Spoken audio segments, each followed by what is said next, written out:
Hello, I'm Nouf from Saudi Arabia. I graduated from King Saud University in Riyadh with a first degree in medical and clinical laboratory.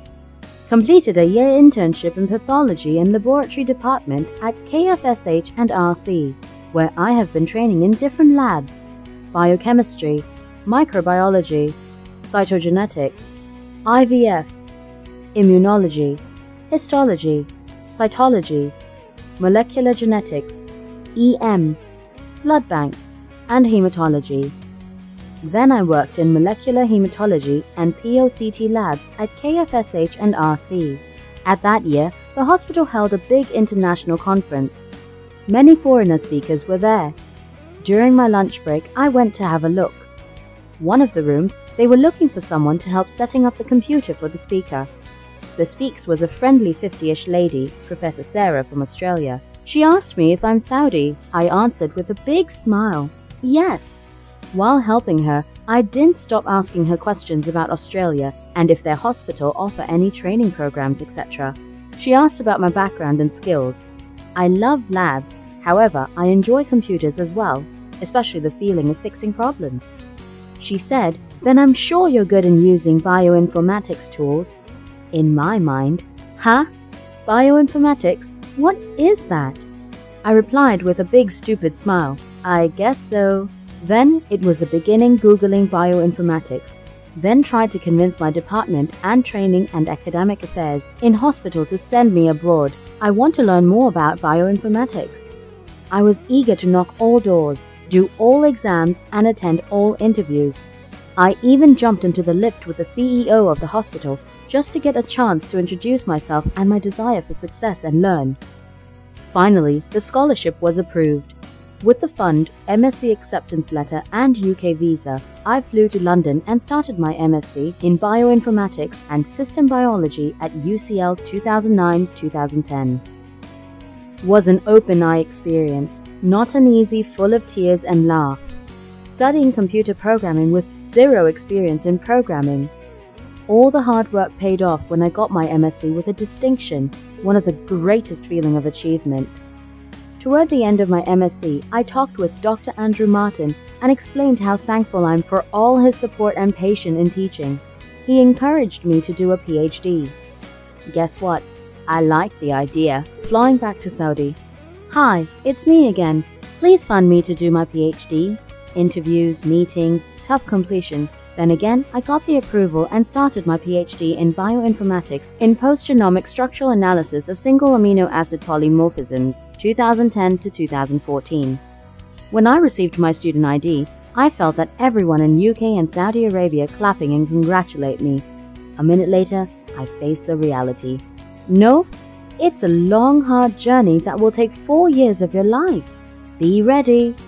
And now, I'm towards the end of my PhD journey. Let me tell you something about my PhD project. Inherited diseases and cancer are often characterized by single DNA-based mutations that result in altered gene expression, altered mRNA splicing, or changes to the protein structure. Pathogenic deviations, PDs, are mutations reported to be disease-causing, while true single nucleotide polymorphisms, SNPs, are understood to have a negligible effect on phenotype.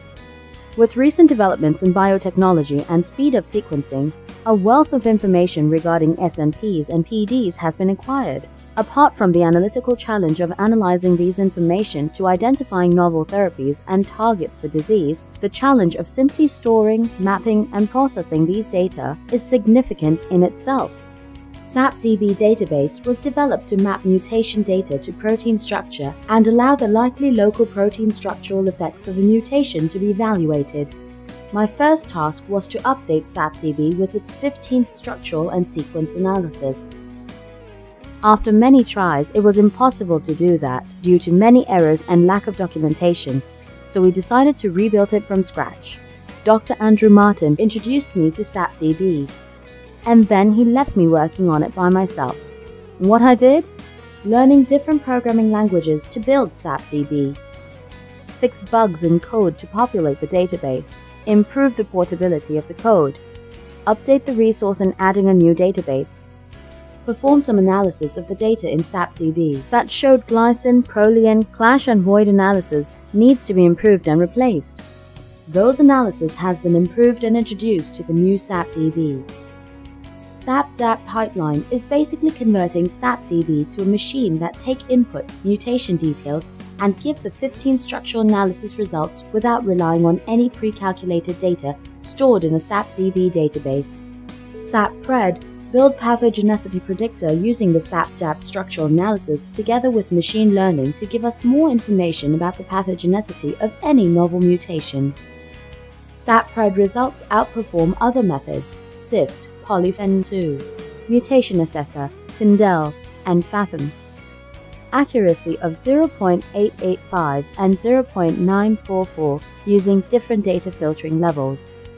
SAP-PRED Cardiovascular Mutation MYH7. SAP-PRED approach was examined in discriminating between pathogenic and neutral SNPs in MYH7.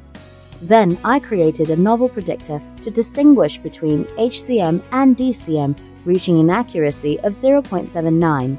I stopped at this stage and started writing my thesis. Chapter 1. General Biological Introduction.